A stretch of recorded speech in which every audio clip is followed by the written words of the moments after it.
I am incredibly excited to jump into today's episode because I'm not alone.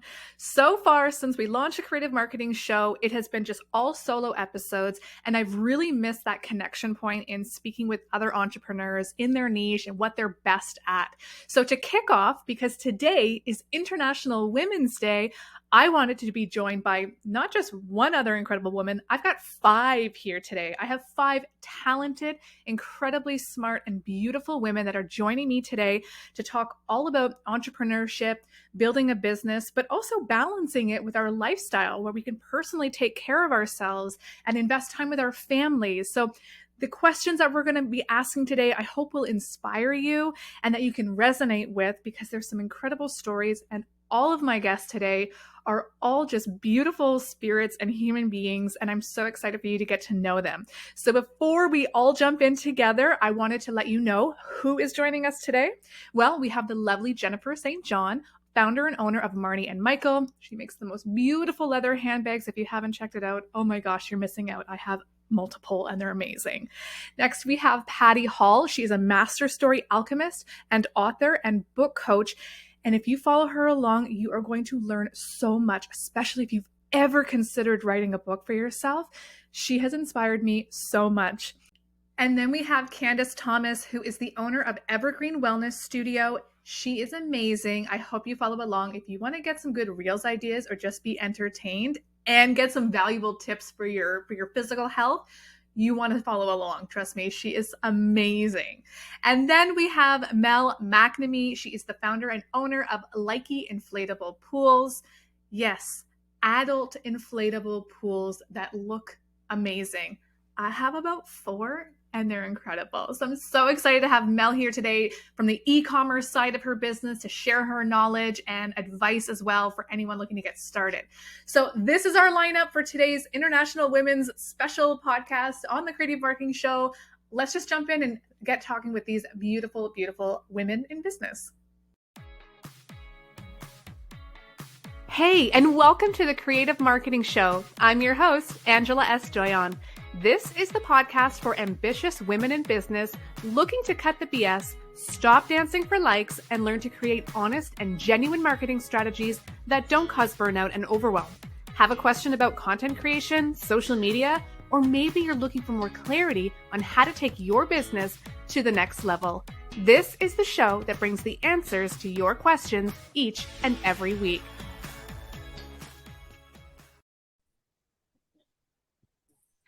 Okay, so as I mentioned, this is International Women's Day, and this is kind of how I thought we could celebrate. And what better way than by bringing some women that I find incredibly talented and inspiring into one room. And so, hi, everybody.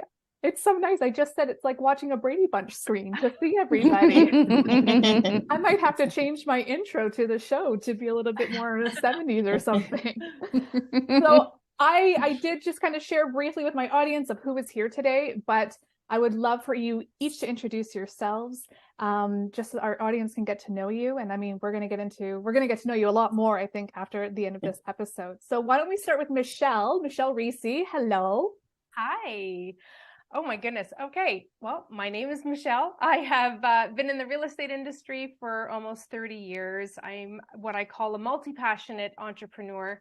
I own and operate my own real estate brokerage, and I also have my own online coaching company that deals with mindset, self-discovery, and entrepreneurship. I love everything you've been sharing, especially they pop into my feed at like the right times where I'm like, okay, I needed to hear this today. So I'm like, I love you. I think what you're sharing is amazing. And I know it's really resonating, especially I think in this time right now. So thank you for being here. And I should also add, because, my kids always say, I'm a mom also, and I'm also a wife. Those are the other parts of my... Oh, we're going to get there. This is a good segue. Oh yeah. Hang on to that note, because we are going to get into that. Jennifer, how are you? Welcome.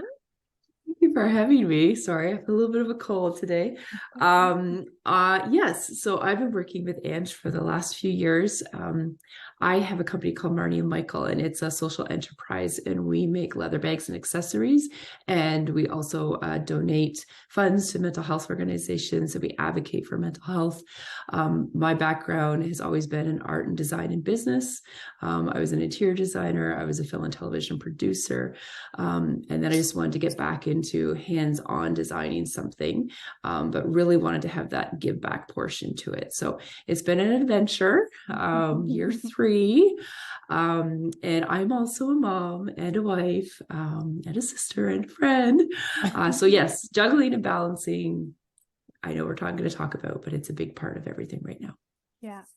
I mean, first of all, obviously your products, they're amazing. You know, I'm a huge fan, but I've learned so much just in terms of like advocacy and really implementing what your passion is into your business and what your values are. And I know we'll talk more about that, but that has definitely been inspiring for me. So I'm so happy you are here. Oh, thanks. Patty, would you like to introduce yourself? Sure. Thanks for having me, Ange. This is such a good time. So let's see, I'll make it short, which never happens because you never invite the writer to make her story short, right? Maybe I should have introduced you last. It's all good though. You keep going.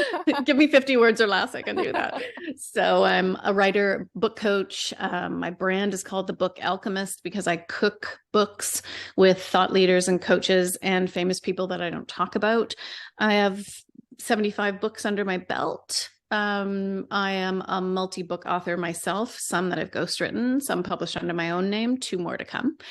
And I think the secret to what I get to do is when someone needs to tell their story and doesn't know exactly how to put it out in the world, I've become something of a publishing strategist to help people find the best place and the best way for them.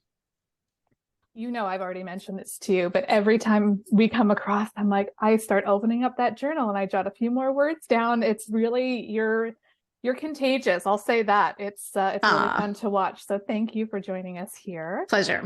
Candace, welcome. I'm so happy you're here. Thank you for having me. Hi, everybody. It's such an honor to sit with this panel for Women's Day. Very exciting. I'm Candace. I'm the owner of the Evergreen Wellness Studio, downtown Barrie. I'm a fierce maternal mental health advocate and the leader of Flora's Walk. I'm not sure if you guys have heard of Flora's Walk, but it is happening. The second annual one is coming this May. And we are raising awareness and funds for perinatal mental health in our community and across Canada. I would say I am also a mother and a wife. I do all of those things. But my biggest passion is doing what I love most and what brings me joy, and working with people every day it's definitely a blessing that I get to do that. So I have to say it shows, and everyone will be able to connect with everybody in the show notes with all of the links.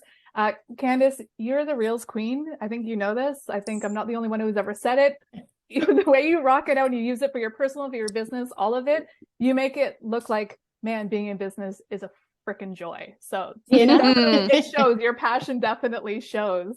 So thank you. Thank you. Here.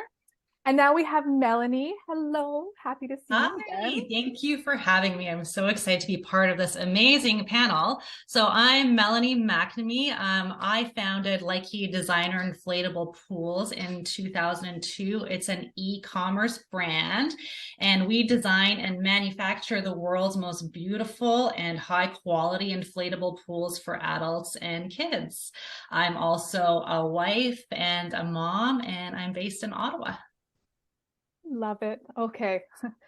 I know it's still, we're in March right now, but I'm getting pretty itchy to get my pool set up on my deck for the summer.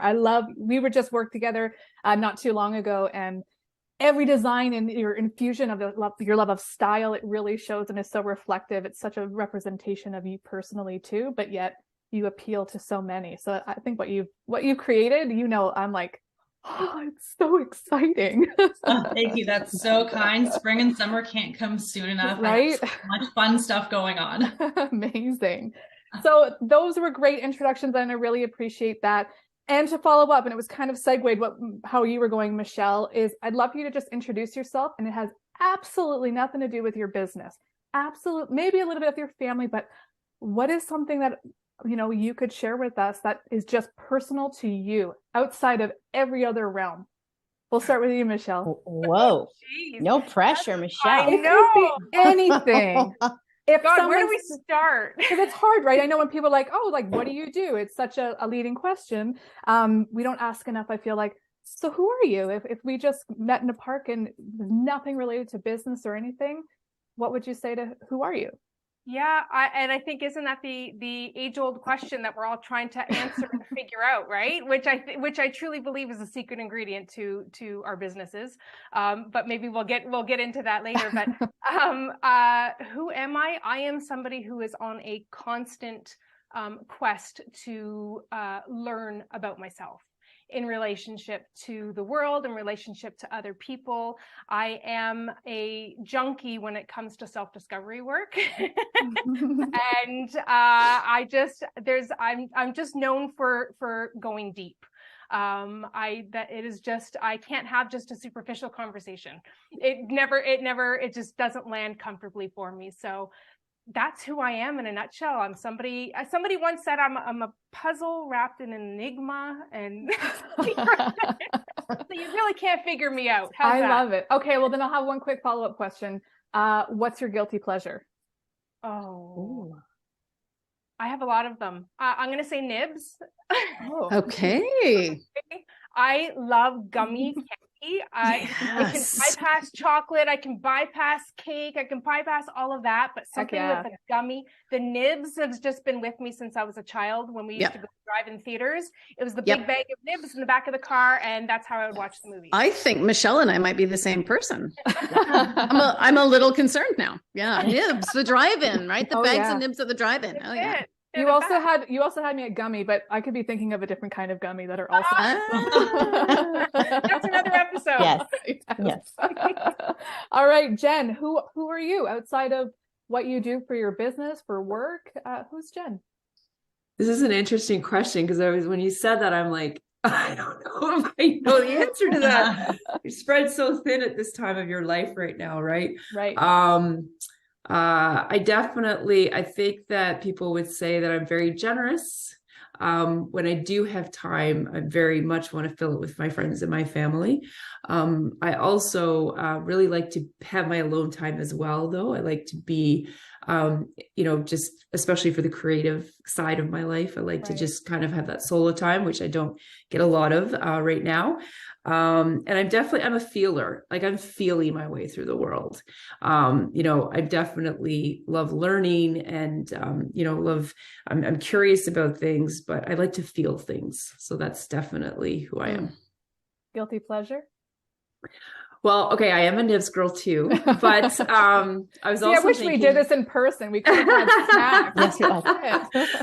I was also thinking non-food related. Binge watching a series is like the biggest guilty pleasure right now. What are you watching? Now I've been sick for like the last 3 days a lot. So I just watched Apple's series on surfing, which basically is the same producers who did Formula One series. So it's really well done. It's the men's and women's, basically world, championship level surfing. So I just watched that and I really liked it. So amazing. I love it. Yeah, I'll take a good binge fest anytime for sure. All right. With nibs. Oh, we just had a whole bunch of nibs in the house. It's funny that you say that. And I hid the rest, but then I ate them all. And so my son hasn't noticed that they're not there. But anyway, Patty, who is Patty? Yeah. Wow. Super, super difficult. Nothing that it appears. So I'm deeply introverted, very reserved, driven by service. My key word in the world is generosity, which is attached to the service. I am so driven to facilitate other people's growth. No surprise that all of the books I work on are self-development, thought leadership, the 7-figure coaches and thought leaders that we're all watching online. Yeah, they're all my clients. So I get to be in service through them and with them. So I avoid fluff like the plague. So I couldn't have a talk about curtains and dishes unless, of course, Ange and I are styling one of my photo shoots. And then in which case, have I got enough teal, Ange? And does my ring match my earrings, right? Am I on brand? So I can't do fluff. And part of that is I live in a world of nonfiction, trauma-induced fear stories seem to be where I end up. So it's no surprise, I suppose, but I'm nothing like you might see, I think, on my brand and out there in the world. A deep introvert in service of other people. And I'll go straight to guilty pleasure. Okay, nibs given. World War II fiction. Ooh. World War II fiction. Yep. Interesting. I know. I wasn't expecting that. I know. No, it's true. I always have a sneaky World War II novel on the go. Yep. Okay. Oh. We'll have to get those recommendations. Oh yeah. Thank you, Patty. All right, Candace. A little more about who's Candace outside of all the magic you bring. Well, I have to say, Patty, I am the complete opposite. I am a massive extrovert and I get a lot of energy being around people. I think COVID was like the worst thing that could ever happen to my personality, for sure. I need to be around people. I instantly feel better when I'm surrounded by, especially my friends. This year I made an effort to say that I don't know if you guys have noticed this, but when people ask you, what do you do for fun? You're like, well, I don't know. I work and I drive my kids to their stuff. So I feel like at this age, I've been lost in I enjoy my work. So when I want to find joy, I do my work, but to find myself outside of that, I love all things comedy. If I could do anything else, it would be stand-up comedy. And I took a stand-up comedy course during COVID because that was my way to connect with people online. And I love it. I put some stuff on for my family, and I think sometimes they laugh because they have to. But I think it translates to my work and my reels, as you know. I think making people laugh is such a joy. Like to bring that out in people, and you feel the same, you're on the same level, and you bring them up when they feel down. So anytime I feel down, you can watch me. I'm definitely watching stand-up comedy all the time and writing little notes to like, I'm going to reuse that someday. I love that. Yeah. And I'm trying to make sure that I get in more of who I am. And I've signed up for tennis lessons. So I've never played tennis. Girl, I just started tennis. You let me know. Oh, I got the outfit. So fun. Oh yeah, of course. I think they say that helps, right? Oh yeah. So I'm gonna try that. It's like golf. They say the round starts in the closet. That's what I think that was also my husband validating all the clothing he has, where it's like, yes, a little bit of that. Yes, that. And so I'm gonna try tennis. I've played a lot of contact sports growing up, so this will be different. But my guilty pleasure, I love finding a good snack. I don't know what it is, but yes to nibs. But right now I'm on this 7-layered dip. I don't know. So now I make it from scratch, and I'll make this whole thing. And my husband's like, I mean, is that just for you? Absolutely. Yes. So then I binge watch and I eat a good snack. So right now I'm into this 7-layer dip. I don't know. We really should have done this in person because I feel like we could have brought a buffet. Yeah. Okay, next time we'll do a part 2 and we'll celebrate with these amazing snacks. Deal. Thank you, Candace. All right, Mel, tell us a little bit more about who Mel is outside of everything in business. Oh, you're just muted. All good. Love the question. So broad. I'm here. So broad, but I love it. I think I'm like Patty. I'm introverted, but I have an extrovert button that I can turn on if I really need to. I think a lot of us are like that, but inherently I'm introverted. What else? I'm driven by my family, my friends, my daughter. Those are all the things in my life that give me energy. And I'm on a constant quest of self-improvement every day. If I can get in like a podcast every day and learn something new, that's been a good day. And in terms of guilty pleasure, I think I'm going to hop on the snack and food bandwagon with Yes. everybody else. But my guilty pleasure would have to be nacho night with my daughter. And I've loved nachos ever since I can remember, ever since I've been introduced to them. And I feel like I have rubbed that food off on my daughter. So every Monday night after she comes home from school, she's like, "Are we having our nacho night?" And I'm like, "You bet you are." So I imagine that's a nice routine. I was just going to say, well, when we're recording it, it is a Monday. So is it nacho night tonight? Is she expecting some nachos? Tonight is nacho night. Okay. Absolutely, it's nacho night. We don't miss a nacho night. But then in terms of, I liked what Candace said in terms of picking up something new and learning. You said tennis, which is interesting, but I've been hearing all about pickleball lately. And that is on my like 2023 to-do list, is to actually try it and see what's going on, because it seems to be trending everywhere and it looks relatively simple to get into, maybe not as complex as tennis. So I feel like that's something on my 2023 bucket list to learn how to do, similarly to you, Candace. Yes. I love that. It's interesting. I'm really glad that you brought that up in terms of finding a new hobby, because it's sometimes, filling that time when we love what we do. It's like, no, but this is fun. This is enjoyable. This is almost feels like a hobby.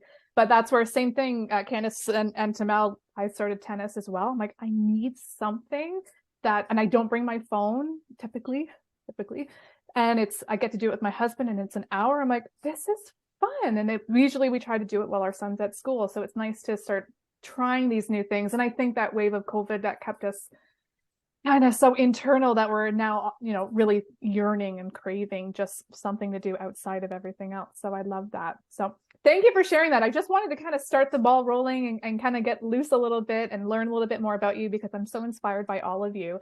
And so obviously we've all had different journeys in starting out with entrepreneurship, running a business. And so I kind of want to go back in terms of relating to business. I will take it back to this because a lot of our listeners are small to medium-sized business owners. Is your 20-year-old self, maybe you were starting in your business, maybe you were in school, what advice would you give your 20-year-old self that you would give at this point of your career and your life now? I'm going to throw this to you, Patty, because you look like you're ready. Yeah, I would tell her that something that it took me until recently to have reflected back to me, which was, go ahead, get the degrees, go ahead, jump those milestones, and go ahead and close those loops that you think are going to get you there. But what actually is going to get you there, first of all, there's no destination, but what's actually going to get you there is all the natural skills that you don't hold dear, that you've been questioned for, that maybe have come as criticisms. So those would end up being the things that I now get to use every day. My 20-year-old self really could have used hearing that you're already enough, that you're already naturally on your own, all the things that you're going to need to land in a career that almost nobody else has. But I didn't think I was that innovative then, right? So I would tell her, you're going to be okay because you already have what you need. And I wish I didn't take until now to learn that. But I think if there's one message, all of the books I work on say, that's the message of all of the work that I do through and with other people is, you're enough right now. I would have told her that at 20. She would have tossed me. She would have said, don't, but I don't have the PhD yet, but I don't have this yet, but I haven't done those things, right? I thought I need all those social proofs that I didn't. Yeah. Can anybody else resonate? Oh, like we're all like, yes. Yeah. I think we all need to hear that we're enough. Even before 20, I'll go back to my 8-year-old self, right? Yeah. Just being able to be told that just because somebody doesn't like you in the playground doesn't mean it's a reflection of you, right? And I think for me, I can only speak to my personal journey, that has been the number one lesson that I continue to build upon and carry with me. I got caught in the trap, as most of us do in our young years, where it's like, oh, here, let me cut off my arm. Do you like me now? That's right. Like me now? Like, here, let me, oh, you don't like that about me. Oh, okay, here, let me be more like this. And you finally get to a point in your life when you're lucky to recognize that you are enough, that everything that you've been searching for is you, that those are the skills and the strengths and the values and the characteristics that people need. But it's that I think sometimes we have to go through the struggle, quite honestly, to really appreciate that. Yeah. Yeah. And the timing too, right? Because I feel like, you know, like there's so many things about where I am now that like even 10 years ago, I wouldn't be launching the same business. Right. So it's all of those things, like Patty said, it is, you know, that you are enough, but also believe in the sense that things are going to happen. Not to be too cliche, they're going to happen when they're supposed to happen, but also they're going to happen when you're ready for them to happen. That's right. And, you know, it's all going to come together and it's going to be something bigger than it would have been, you know, before. Yeah. Yeah. I want to add to that. I would say that I think my personal journey was a little bit of the opposite. Growing up, I felt invincible. And as I got older, society has slowly but surely eaten away at these things. And I see it with my own daughter. She's 6 and she goes to school. She's wearing like whatever. She's like, well, I like this, so I'm going to wear it and I don't care. And even like, think about their clothes, like they're bright colored and they're them and they get to pick out their best self things.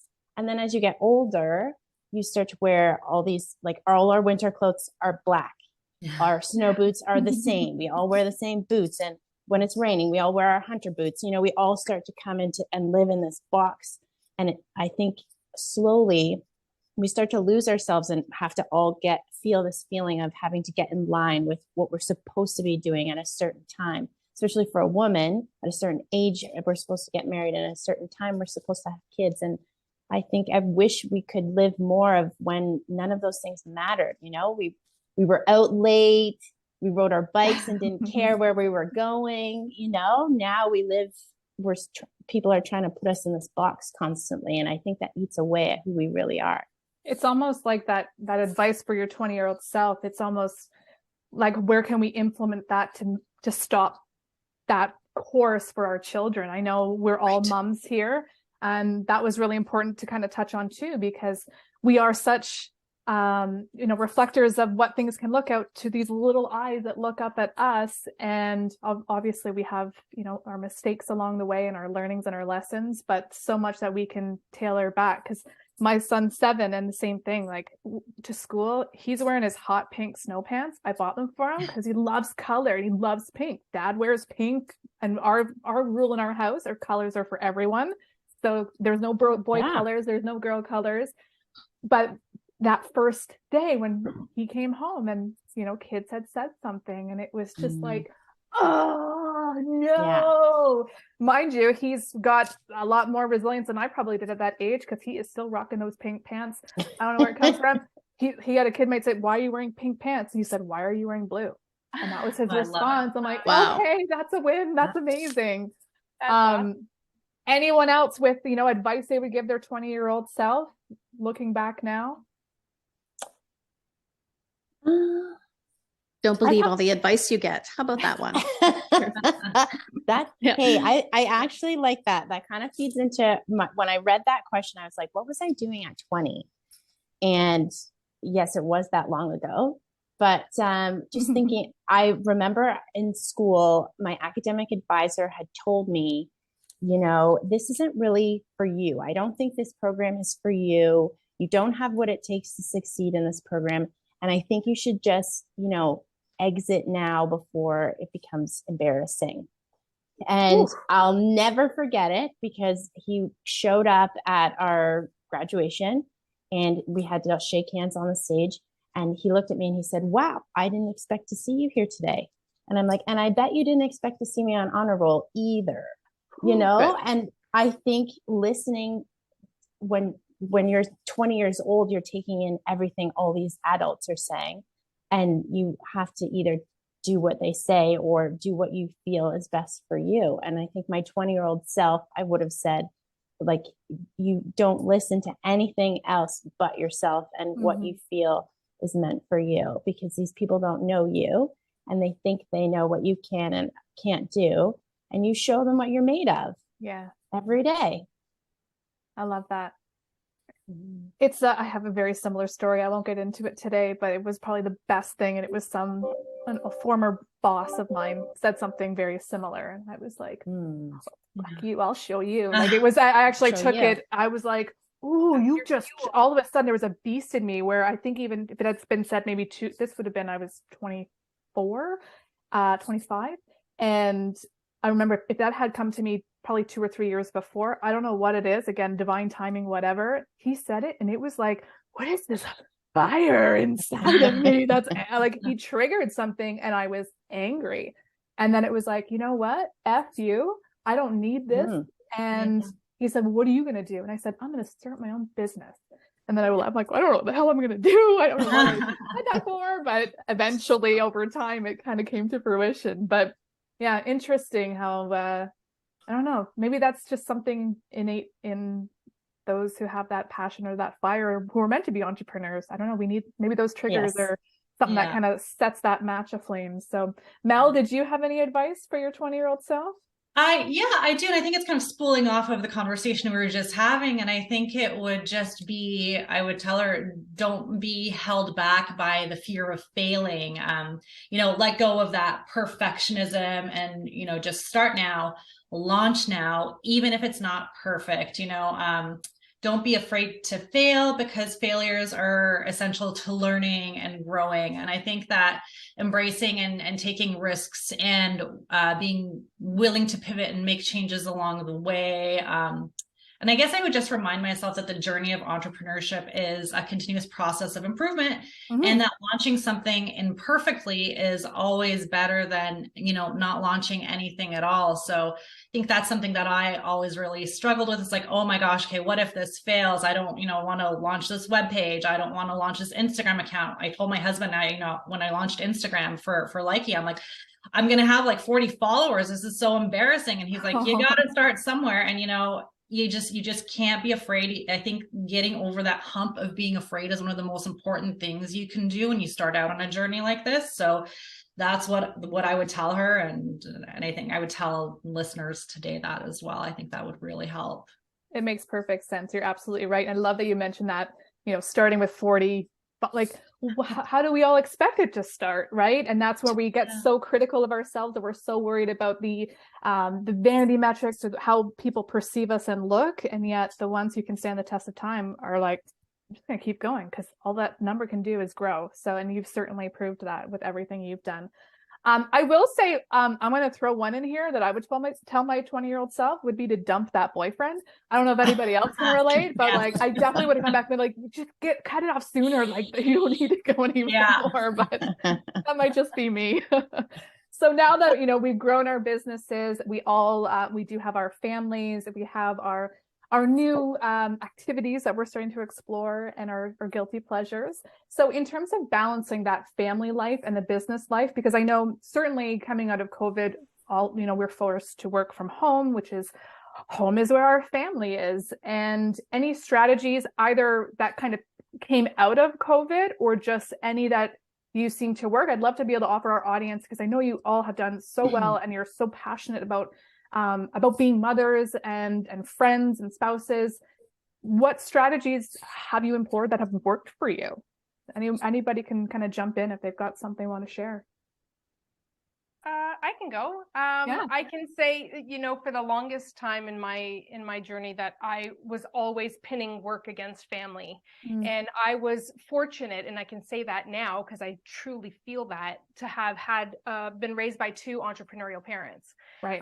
Which often meant that, they weren't home when I got home from school growing up. And it was my life looked very different than many of my friends growing up, because they were both ambitious and working hard. But I also remember being like, oh, when I have my kids, I'm gonna be there for them, and I'm gonna, be there after school, and I'm gonna do all these things. And so I pinned myself up against this ideal of what I thought the perfect parent should look like. Right. And lo and behold, when you have your own kids and life really settles in, you start realizing that you're only in competition with yourself. And I think for me, that's what I found was, when every time I leaned into that whole idea of work-life balance, I only ended up frustrated. I only ended up feeling like a failure. And so I learned, thankfully, early on, when my kids were still very young, to kind of just offer myself a bit of kindness and acceptance and allowance. And that really bred into what I call the work-life harmony. And I think, Ange, you and I had conversation once. Is this when I cried? This is when you cried. Is this when I No, cried I on that didn't make you cry. Don't pin me as a bad one. But yeah, it's really the allowance of understanding that nothing will ever be equal. That's not the goal. It's not to be equal amounts of mothering, equal amounts of business owner. Nothing will ever be equal. It's about allowing what needs your attention in the moment to have your attention in the moment, and not to make it mean anything other than this is what's here. This is what I need to focus on. And when that's done, I can focus on the next thing. Yeah. So really just allowing for some flow to happen. Otherwise, it's just, we're so rigid. We're so pinned against these ideals that we're trying to, achieve and reach up to. And it only works against us when that's what we're striving towards. Harmony. Yeah, as soon as you said it, you remember. I was like, I thought of that. Oh, we did a podcast interview about a year and a half ago or 2 years ago, and Michelle had me as a puddle when she was explaining this, because that it was, I think, because we all hit those kind of like highs and lows of, and then questioning like, oh, I'm doing really well, and I'm doing a lot of work. Is it taking me away from this? And well, yeah, you don't even enjoy measurement. You don't even enjoy your successes, because all of a sudden it means I neglected my family, right? It's always the go-to default. So they're not one against the other. Everything works together like a choir, right? Mm-hmm. Everybody has their own parts, and those parts all have to sing vibrantly together in order for it to make music. So it's not about being this perfect, containers that we live in. Right. Anyone else want to lend to that in terms of just, I say strategy, but it's just more of like things that have worked, or maybe the unapologeticness, or what, Michelle was saying, just being kinder to ourselves. Anybody else want to jump in on that?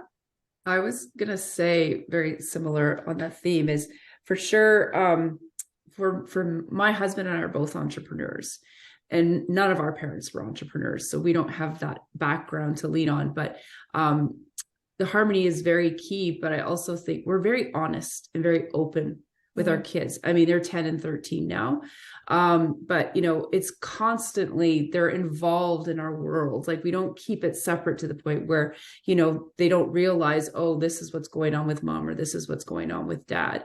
So I think that helps too, because, I can be very honest about, okay, I'm heading into like a crazy week this week, guys. Like, I might need some extra hugs today. And if you feel like if I'm getting a little bit stressed or a little bit anxious, just give me a hug and tell me I'm going to be okay. Everything's going to be okay.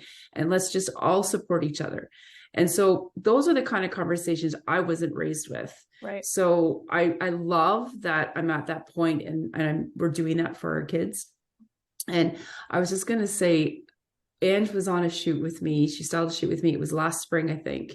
And there was a whole last minute situation with models. And it ended up that my daughter, who was then 8 at the time, or 9, came. And it was this total last minute thing. And I literally cried when I saw the pictures, because she was with me in the pictures, and the pride in her face. Oh yeah. Oh my God. Like, I was just like, I'm pretty sure I cried at the shoot. I think I was like, it was so lovely. And it was, I can only imagine. I remember, sorry to interrupt. I went to a work event with my mom when I was about that age. And it was just magical to see. Yeah. And I could see that with Nora when she was looking at you, kind of like, this is all for you. This is all happening because of you. Like, it was, you could see that pride on her face for you, and that adoration. Oh, it was amazing. Yeah. And I don't think when I was her age, I wasn't being shown female business entrepreneurs. I wasn't being shown female successful business entrepreneurs. Like, nobody ever said to me, you could be a business owner, Jen. Right. So like, I love that I'm in that position. And I think as a world as well, we're in that position that our children and that generation is seeing something completely different. Mm-hmm. I'm not going to cry on this show. Don't look directly at me. Anybody else want to jump in on there? We can keep kind of moving along onto some other items.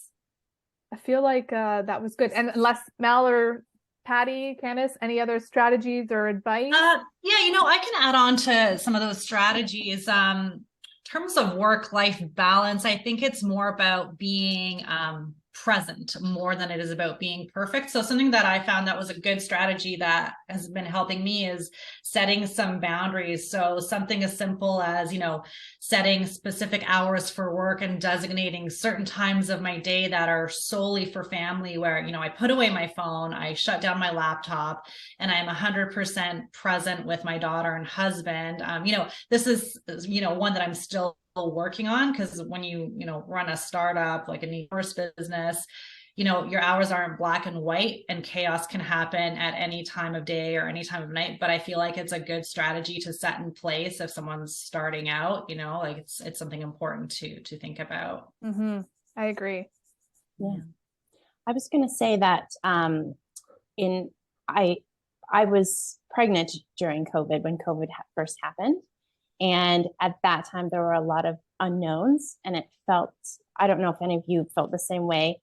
A lot is put on a mother at the beginning, and you can almost harbor this little tiny bit of resentment to your spouse because they get to sleep and you don't. But in our home, I always said we have to work as a team.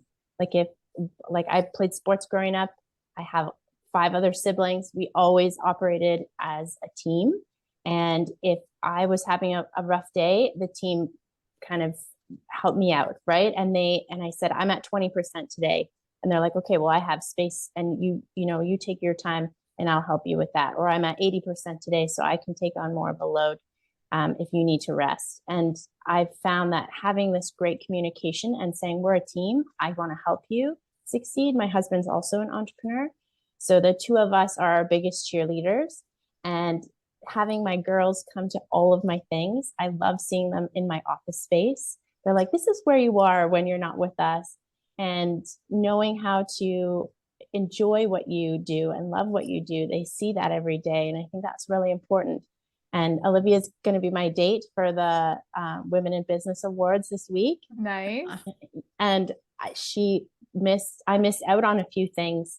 And I wanted to show her that this is why I missed out on these few things. And I want to honor you by your patience and giving me space to do what I love and bring you to this to thank you. And That's so amazing. I think communication and building your team, like your home is your team. That's your squad, and you look after each other.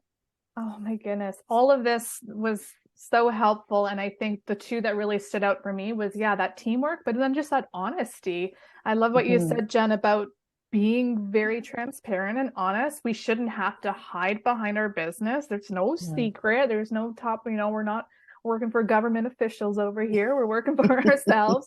And I think that that's great. And my son was home last week for 2 days. He was sick. So fortunate that, I'd love that I could be home for him.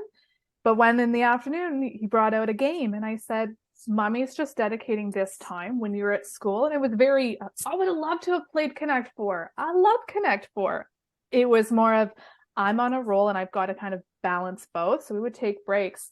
But he understood, where I looked at him in the eye and I didn't lie. It wasn't just a second, just give me a minute. It was, Mommy is working when you're at school. Mommy really balances the day as much as she can so that when you are home, we have that time. So I said, if you can, give me a little bit of time, then again, he's 7, but I think, I don't know, there was just something where you could tell he clicked. He wasn't frustrated or angry. He was able to find something to do for a little bit. And that was hard too, not letting that guilt. We're like, oh, I'm such a jerk mom. Like, my kid just wants to play. But I'm like, holy crap, it's the end of the week. Like, I'm also trying to clear this out so we have a nice weekend as a family, so I don't have to. So it's that, how much can he understand? But, that's just, I think, part of it. But that grace where that comes in, and and that honesty, I think, is really important. And they are looking at us. If they're just seeing like, oh, so this is what you do. Okay. They're going to change their story, I think. Patty, did you have anything to add into that? I'm going to sound a little like the elder wise woman, because I love when you're the older wise woman. because I've been each of those stages. And since my child, who's a little bit famous because I wrote a book about that features him, he turns 30 tomorrow. Come on, now is when you say, I don't look like I could have a 30-year-old child. You don't look like you're old enough to have a 30-year-old. Thank you. Thanks for making this all about the introvert. Yeah. You know, I waited. I've always considered the notion of harmony and balance to be a fallacy, one that's fed to us. That is just another thing we can beat ourselves up about because we're all so good at it. And I was in big government. I did a whole bunch of education. I was in big government. I ran a business while I stayed home full time with my kids, but it was not this business. So I fit things in around everything else. But I also had young children, constantly working spouse. Then I had sick child, single mom. And that changed my perspective about getting to the business that was right for me, was something that I decided was going to come if it came, and I had to give into it organically. So I guess the old wise woman thing here is that one phone call can change the trajectory. And it did. It did for me. And so I got this business and the size and scale that it is over the last 5 years, because before that, I had a decade of prioritizing a sick kid as opposed to raising my kids. And that doubled up on the ante and made me take on a lot of roles that made balance and harmony absolutely impossible. So the balance tipped so far for me that I had to let go of the wish for balance. It became a fallacy for me by circumstance and a little bit of resentment of living in a world that makes us believe that it's possible and that we should try to achieve it. And it's heartbreaking to set the boundaries and not be able to keep them, and to be judged by those around us who should be our kindred spirits and our loving supporters who are telling us, oh, you can't have it all. The answer is yes, we can. And we can have it all and make it messy and make it unbalanced and scrabble time with your daughter and be focused when you can and play Lego with your kid when you're 29. That's what we do. We now still play Lego, even though we did when we were little too. They were little too. So I think the piece I add to it is, even if we can't achieve this thing that feels like balance, it's our balance. It's balance to us. And we do our damnedest to make it all happen, and we can. Yeah, we'll create our own metric system of how we're going to measure. Got it. Yeah, I love that. Yeah, you got it. Yeah. When I was starting this business, it took me probably 5 years of developing it at home. And a lot of people were like, why can't you just start? Like, what's the holdup here? Yeah. And I mean, my oldest is on the spectrum. He has Asperger's, and he went through a year where he barely went to school. He had panic attacks and his anxiety was through the roof. And it changed everything for us. And then on top of that, I lost both of my parents as well in under a year. And so it was just like, I had to really give myself, I had to be okay with the fact that there's no timeline. It's going to happen when it's going to happen, and not let all those comments affect me. Because I think sometimes, as you said, people really do think, well, yes, you're going through this, but why can't you also, we're supposed to be able to just do it all. And so I don't think if I wasn't the age I was, I wouldn't have been able to say, it's going to happen when it's going to happen. Because right now, this is where my priorities have to go. And even now, I'm very much trying to fit my day in within the school day as much as possible. And my son's now going to transition to high school.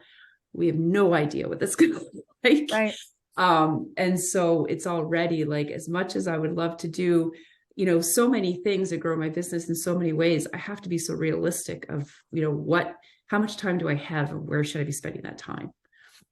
Yeah, I think there's a quote that says, you can have it all, you just can't have it all at the same time. Same thing goes for, you can do it all, you just can't do it all at the same time, right? And that's really about looking at whatever the priority is. What's in front of you is what you deal with in that moment. That's and right. You've got to be able to set aside everything else and not make it mean that you failed, or make it mean that you're falling behind, or make it mean whatever those stories are that we tell ourselves, because we're really good at that. But it's really just understanding that it's whatever's in front of you is what you have to deal with. That's it. There's no perfect road. Yeah. That goes same for any scarcity and fear and angst of what hasn't happened yet that can hold us back as well. Thanks for sharing that. I'm really happy that where this is kind of full circling in terms of just there's a lot of grace that we're letting out for, I think, our listeners today, of just giving some more grace and patience. Now, leading into, I know we've talked about kind of what will we tell our 20-year-old self and how we kind of manage our day-to-days. But I wanted to start getting into, if someone came to you out of absolute admiration and respect, and they're like, I love what you do, I want to do it. What's one thing that they would need to know that would be, what's like, I guess, like the rewarding part of it? What's the most rewarding part of it? But what would be one almost warning you would give of just absolute truth? Like maybe it's the, it's not easy, so you need either a thick skin or whatever that is.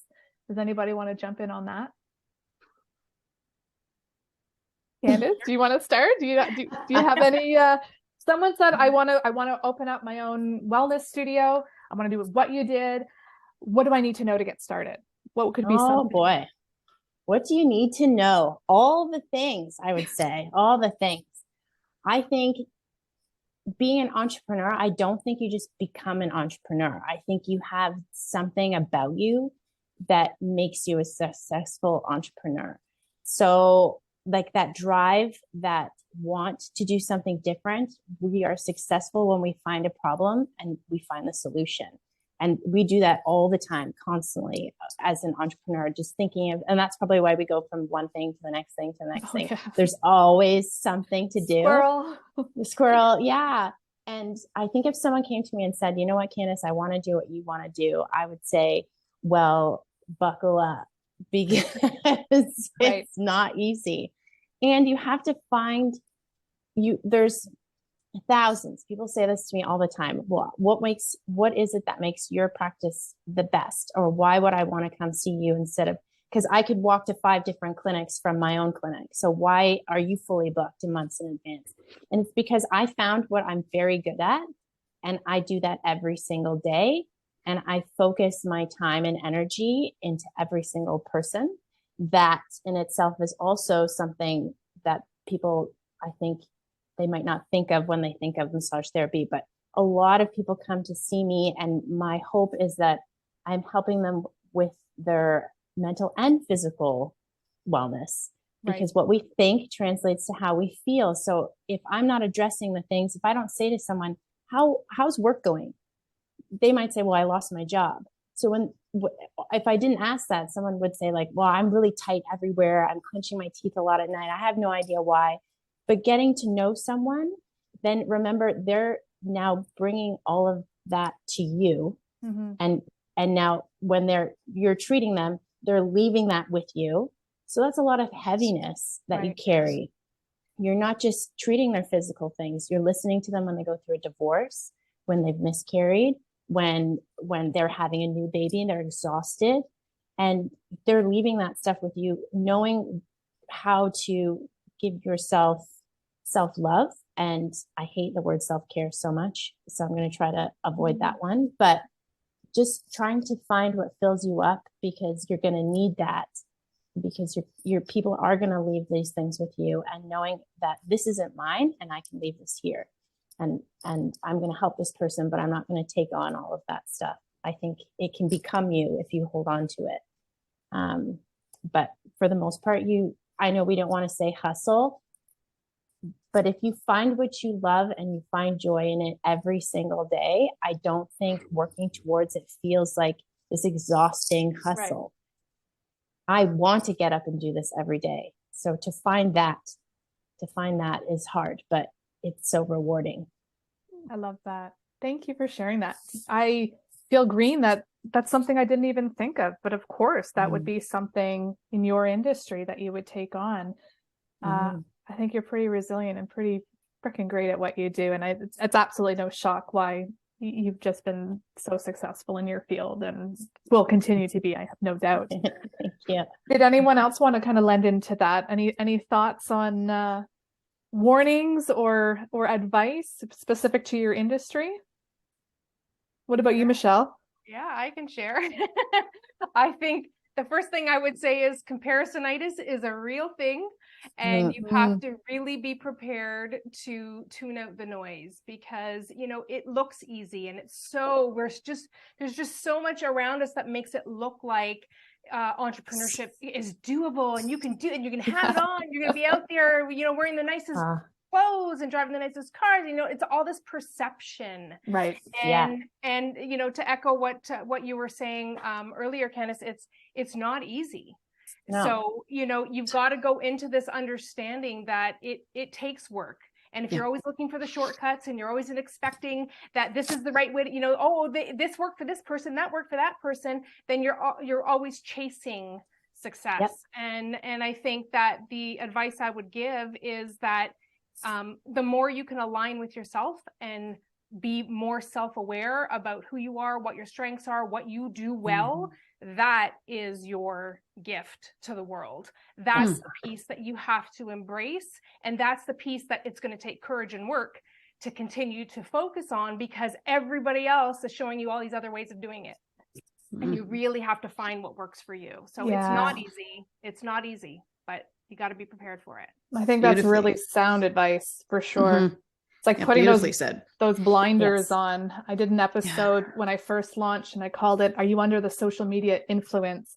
Yes. Because there's just so much, and it's like people are screaming through your phones, whether it's on Instagram or TikTok or wherever it is. And while these social media tools are so valuable, on the mental health side of things, and I'll be the first to admit, like, it's triggering sometimes. And that, imposter syndrome, or just how do they do that? Or even the false measurement of success in terms of the vanity metrics, where I've spoken to people, they're like, oh, they must be doing well. They've got over 10,000 followers. I'm like, we don't know shit about what's going on behind the scenes, but it's such an interesting, way to absorb information and thinking that, well, that's what it is. It's like, well, we don't actually know. Right. And that's the problem, is that we then sit there and go, I must be doing it wrong. Let me do what they're doing. The perception shows that they're successful. Yeah. And it's, and 9 out of 10 times, that's not the way it is. Right. And how rewarding is it to actually run a sound and successful business and not have to have that? And I know plenty of incredible, successful business owners, and the social media side is really it's just something I feel like I have to have running kind of there. If I don't, it's, but they're still doing well. And it's when you can get out of that headspace, that it's not about that vanity and the number, it can serve you so much more and feel more whole in what you're offering. And when we're coming, like what you were saying, Candace, like this, you're clearly so passionate. All of you are, where like, that's the measurement of a really great day. Like, I get to do this every day. I think and people can tell the difference. They can 100%. Really tell the difference. Yeah. Yes. I think a strong mindset is key before you even step into the social media realm. Yeah. Forget it. It has to be here.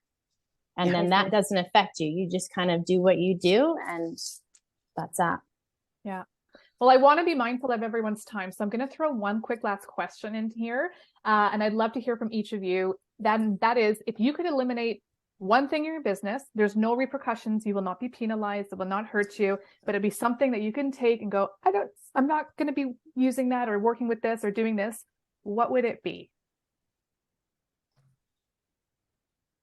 Anyone can jump in. There's no repercussions. You can go, this is just something that don't need. I'll say it. Social media. I was going to say the same thing, and I don't want to be the first to say it. Not allowed in my industry. The noise. The noise. I would love to get rid of the noise. Yeah. The noise. So much noise. So I had a feeling that would be it, but I'm looking at Candace right now. No, I love it. So I'd love to hear, like, what is it that you love about it? I wonder if this is your extrovert side that is really chiming on that. Maybe, I don't know. I love that but I will say that same thing, the noise. But if you can find a way to do this and just say, I want to put out there what I do and a little bit of who I am. So when people go to find me, they're like, well, I don't even know if she's a good massage therapist, but she is funny as hell. I cannot wait to meet this person. You can use, it's a free tool to get who you are across and to reach so many people. I think anything can be used positively and anything can be taken and used negatively. So yes, there's a lot of noise out there, but I grew up very much, my parents called me motor mouth all the time. And my dad had said, like, if you have something to say, make sure that it's impactful, it's encouraging, and it's positive, and you're lifting someone up and you're not using your voice to bring anyone else down. So if we go on social media every day and we do just that, then someone else is going to see our content and that's going to make them have a great day. So we could look at it through that lens. And I think anytime, if you go on my social media and you have a good laugh, my job is done. If you book an appointment, awesome. You know, I think there is a lot of noise. It's all about having the right mindset and doing what feels good for you. And like you said, Ange, we'll look at that like, oh, are you an influencer? Oh my gosh, you must be doing something right. Knowing in your mind that this is a false advertisement. I could post that I'm on vacation and I'm sitting in my living room and everyone would think that, you know? Oh, lucky her. Yeah. Lucky her. It's not real. And to know it's not real, but to step into that realm and be able to show someone that my post could help somebody. So I'm going to do that and tune the rest out. And you do lead with service. Yeah. Yeah. I think it speaks to being the creator of it. That's, you know, that there's a difference between being exposed to the noise and being the creator and the crafter of the message. More creation, less consumption. Mm. What do you find with it, Mel, in terms of social media? Well, you know, just to answer the question, I would love to, at this point in my startup, 3 years in, to hire someone to help me run social media and content creation. I'm a one-woman show right now, still 3 years. And so, you know, it's so time consuming. If you think about all the platforms that you need to post on, TikTok, Instagram, Facebook, Pinterest, the list goes on, LinkedIn, like everywhere, right? So if I was to get one thing off my plate and be able to focus on other things in expanding my business, help my business get to the next level faster, I guess in a more granular way, that would be the one chunk of my business that I would like to offload off my plate. However, I do what I do, and it's so important to my business to be on social media. And I have to say that I love the community that I've built through Lykke. I've got a really large community of like very sweet, happy people on Instagram and TikTok and everything. So I do love that. So I don't want to send the wrong message, but it is time consuming. Like the other night I went to bed and I was dreaming about making TikToks. I'm like, no, I'm like this, I need to, you know, separate this somehow. So a goal for me for the next year or two in my business is to hopefully be able to find someone to help me with that. Right. Yeah. That makes sense. Patty or Jen, do you have anything to throw in there? Yeah, I think I have a little nuance, which is, and we've agreed since that I just have to show up on social now, but the pressure for, and this was an achievement, by the way, and teaching me I just have to show up. And after all of the all the pressure on writers, in particular on artists, on creatives, to have a business side, I'd love to see that let go of. And I don't think that my contact with the world, my being in service, can take away social media for me, because giving people that source of support to write one more page, you can get that book done, I promise you don't have to do this alone, that really feels good for me now. But there was a long time where the pressure to, and there's a lot of pressure on writers in particular, to be the business of the writer, not just the writer of the book or the creator. And this is true of all artists now, that as soon as Amazon got into the picture and big publishers started to say that there was an algorithm that gets triggered by the number of followers you have on Instagram equates to book sales. As soon as that happened, something in the world of creatives, writers in particular, because that's what I know, it was dashed, it was diminished, it was diluted. And if I could lose anything, it would be this idea that if I do not produce content, I am not a real writer. And I am not a writer who will sell books. And writers, for the most part, don't give a shit if they sell books. And we don't want to give a shit if we sell books, because that's not how you get the work done of coming to the page every day. You are driven by the creative process. You know, you're an artist first So if I could let go of anything, it would be that part of me that still believes that if I don't exist on social, if I don't exist publicly, and as you know, being this introverted, I do not want my face all over. There's one reason that I have my face out there, and it's because I discovered Nat Karen. And that is it. If I didn't trust somebody to hold a camera to my face and make it happen, and then when I started letting Ange stage the way I look, and Ange is the image behind the change of my image, until I let somebody else just say, you know what, this really does feel nice. That's a person we would take advice from. That softened it for me. But it is this connection between art and the social commitment to share it. I wish I could get rid of that in my business. Right. I think that's fair. Perfectly said. Yeah. Mhm. Yeah. Yeah, Jen? I feel very similar to Patty. I feel like I have two businesses because I have like a very creatively driven product-based business, but I have a social initiative as well. And that social initiative is my story. It's the story of my mother. It's the story of my parents, the story of my childhood. It's very personal. We have, a mini memoir guided journal. We have blogs. We speak very openly and advocate for mental health, but it feels like I'm pulled in a lot of different directions. And it feels like social media, I do have somebody who helps me, which is great. It's an investment I made, but I feel like I'm now having to pull back all the layers again and re-strategize because people want me.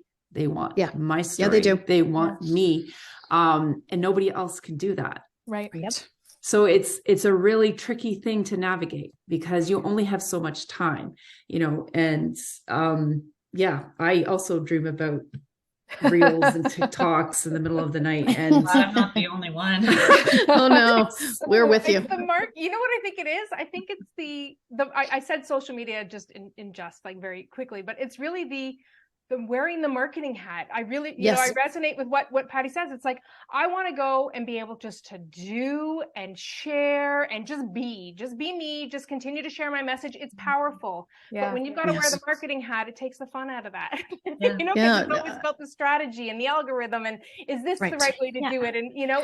And that's it. It sets you up to steal the joy. It's a creepy fiction, isn't it? And I'll tell you, and it's at the danger of an overshare. Not that a writer can overshare because I'm a memoirist, so brace yourself. But I had someone I really trust and admire say to me about a week ago, and prepare to gasp. But I had someone say to me, if you don't start marketing yourself and spending about 80% of your time on marketing, you're not going to have a business in a year. And I was like, well, what about the 35 books that I'm working on? Like I immediately, but you know what I did? Instead of going, I'm going to be fine. I'm a referral based business. I will be fine, which doesn't sound like me at all. I crumbled. I heard it. I took that in.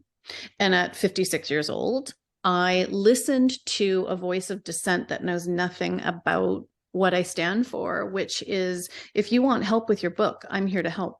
That's the premise of my business. Right. And it is not around, I'm going to sell you into my $18,000 mastermind or my 400 courses or whatever it is. It's like, if you want help from me, let me know. I will show up for you. And the dirty M word, the good M word is memoir, by the way, but the dirty M word, it broke my heart to hear that somebody was projecting that on me. And of course that I listened. So please, I know I'm waiting for Melanie to coach me back on this, because I know I can tell Melanie would have tenaciously said, you don't get to tell Patty that, right? I can see it in your face right now. You would have championed me. But you know what it was, is that I heard the voice of something I'd heard so many times before that I went into a tailspin reconsidering whether or not I should pivot my business model. And and a lot of other self-doubt, right? And I'm not very proud of it, but I say it so that I offer it up as those moments of us being tested are tremendous opportunities. But I didn't feel that last week, y'all. I didn't feel that last week. I could tell we were going back and forth a little bit in correspondence, and it was like the Monday email was like, oh, okay, we're past that a little bit. Interesting. Yeah, that influence and triggers and outside, I know many people mean very, very well, but I think at this stage we have to be very choosy in terms of what we do want to. Sure. Like, what is this for me, or is this an opinion that might be maybe you're working out? I don't know. Mm-hmm. I know it's hard because I've definitely been there. Sure. So someone has to create a social media platform that is truly about choice. Then it's not algorithm driven. It is, you get to create, put out in the world what you want, and whoever wants to consume it consumes it, not what the algorithm Well, tells you must agree with this then, Michelle, with having a podcast. Like that's what I love about podcasting. And that was a big part of jumping back into podcasting, where putting it out, I'm like, you know what? Listen, don't listen.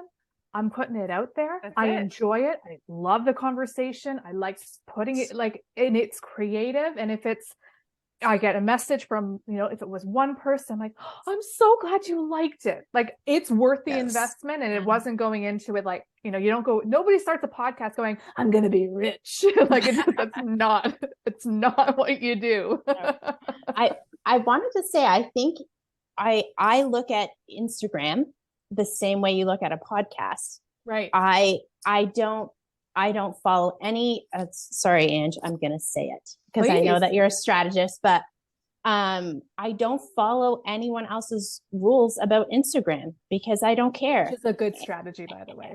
Yeah. Because that's why you show up. Yeah, I posted 5 reels last week, and the week before I posted none. And I know that's a no, but I don't care. Yeah. And I post when I want, I post what I want, and I keep showing up and as myself and I show what I want and when I want to do it. And that's that. And I don't think all of us here, we don't need social media to be successful. We're already successful, and we're entrepreneurs because we don't want to be told what to do. We are our own boss. So I'm not going to let Instagram be my new boss. That's crazy. Forget that. So I think if we just start to use social media the way we want, we're already successful. We're just doing this because it's something to do. So if it's something to do, if I'm going to leave my house for something, it better be something I enjoy. And if I'm going to dance and sing and a camera, it definitely better be something I enjoy. I think you're absolutely correct. And I honestly, to me, that is strategy, because things have changed and you are proof that strategy is working because you don't feel like shit about it. You come across authentic. You're actually pretty consistent. I didn't know that you didn't post those 5 days, but then you did. All I know is when I see it, I'm like, oh my gosh, she's so funny. Like that's all that impression has, whether I've commented or liked, or I've just happened to be going through. And that's the thing. I find right now, like social media for the most part, it's immeasurable because there's so much. And then the people who are really trying to sell the strategy, well, they're also like, use a bloodline strategy for equal payments of $97 for 12 months. Like, interesting, right? And that's where it starts to get that ick. And there's plenty of great courses and course creators out there. But yeah, I'll admit there is some where it's like, I can get you to this and that. And these empty promises is basically what they are. And there's actually no proven success or stories. Like it's tailored very well. They're marketing it very well for something that maybe I might get flack for that, but shouldn't be marketed. Like I feel bad for people who invest in things, empty promises, where that money could be better spent elsewhere. Mm-hmm. Oh my goodness. Well, we have had a wonderful conversation. I know that we all have schedules and kids to pick up and maybe some nibs or 7-layer dip to indulge in too. Yeah. I'm coming over to Melanie's for nachos. Right? It's Monday night nacho night. Oh yeah.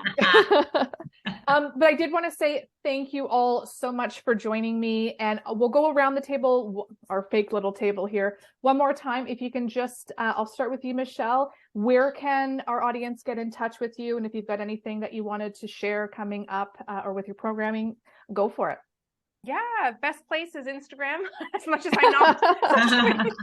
You can check out Instagram, the link in my bio, at Michelle Reese. And I am actually just launched a brand new journal club.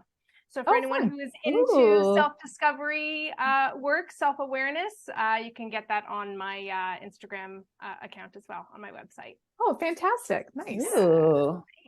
Jen, where can our audience connect with you? So yeah, I'm on Instagram and Facebook and TikTok and so Marty and Michael, we also have a lot on our website.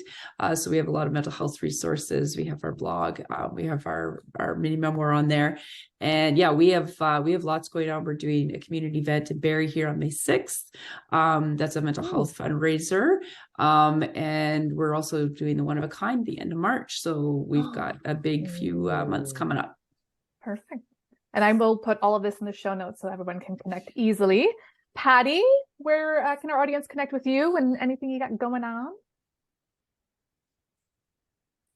Yeah. So let's see. I declared it the year of partnerships. So I put that out there that I'm inviting partnership ideas this year. Let's see. Instagram, but LinkedIn is probably where people talk to me the most. So I show up the same. I cross-pollinate on those two.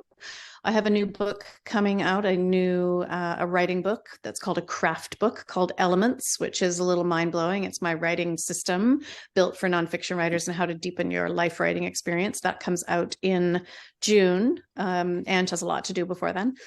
That comes out in June. My next memoir is set for 2024, which is called Where to Next, which follows up Loving Large, which was my first memoir, came out just into COVID, which if you're not ready for a good cry, don't read it.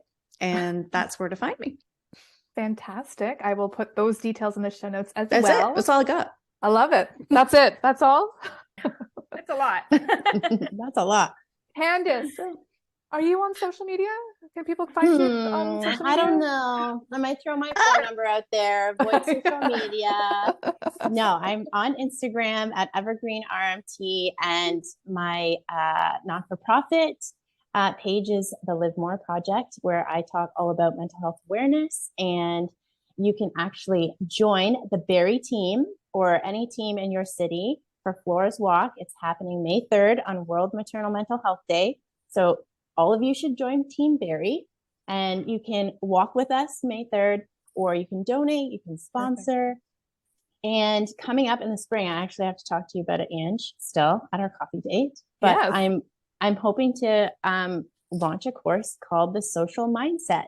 Ooh. And it's all about having that good mindset before stepping into the social media ring. Yeah. So, yeah. If anyone's going to put that together, it should be you. Fantastic. And I will put those details on the walk inside. And if you want to donate, I encourage you to. Thank you. If you are local, yeah, let's get out there.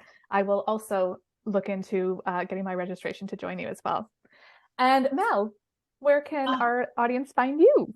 Everywhere, but we actually join us on Instagram at Lykke Pools. So that's LYKKEPOOLS.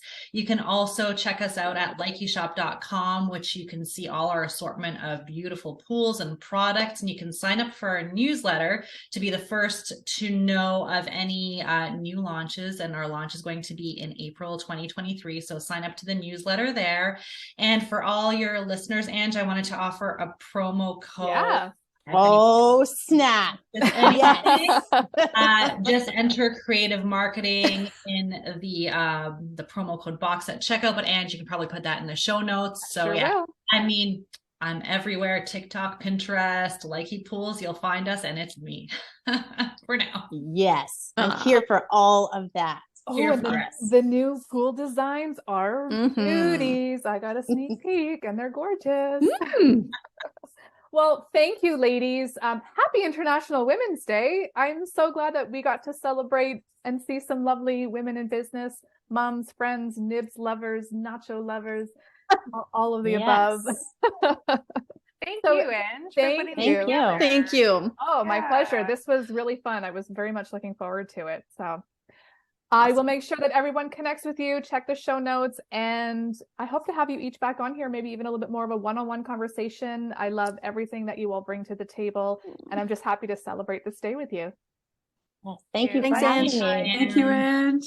Nice to meet you guys, ladies. So I have to say, if you want to really be inspired, have a great day, learn something, my suggestion, invite some incredible women in your industry, outside of your industry. to a podcast, to a date, to a coffee, to dinner, to a Zoom meeting, however that is, because I have to say, I'm feeling amazing after that conversation with these incredible women.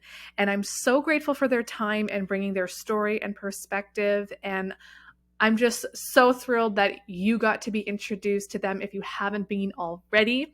So to wrap up today, make sure you check the show notes because that is where I will include more details about each of our guests as well as how to connect with them. So if you want to connect with them on their social handles or their website, please do so. And then of course, I'll mention that lovely promo code that Mel had shared with us. Creative Marketing is the promo code and you get a little discount when you purchase your Lykke designer inflatable pool. You will not be sorry. But I do encourage you, connect with each and every one of those ladies. I'm just so inspired. I have no more words. I think my face still hurts because I was smiling the whole time because I just enjoyed that conversation so much. Otherwise, happy International Women's Day to all of the incredible women everywhere, whether you're in business and whether you're not. I love celebrating women, especially the incredible women that are in my life. And I hope you do so. So if you can do anything today, if you're, scrolling on social media, shout out to some woman who has inspired you, who has done something well for you, who has been kind to you, whatever that looks like. But if everybody just supported even just one woman today and every day, I think the world would be a lot better place.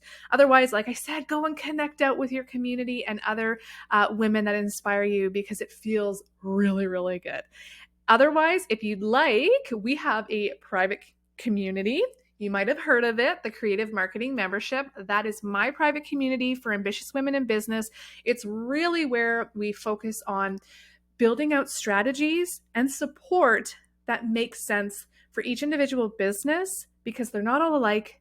And you know me, I'm not about the dancing for likes, but after our interview today, talking with Candace, I really love that perspective to just be comfortable and just showing up authentically you. So if you need a little support in getting there or coming up with ideas, or you just want some great marketing resources to keep you accountable, this is the membership for you. You can check the show notes as well, or go to creativemarketingshow.com. I will be back next week with another episode. Thank you so much for tuning in and happy International Women's Day.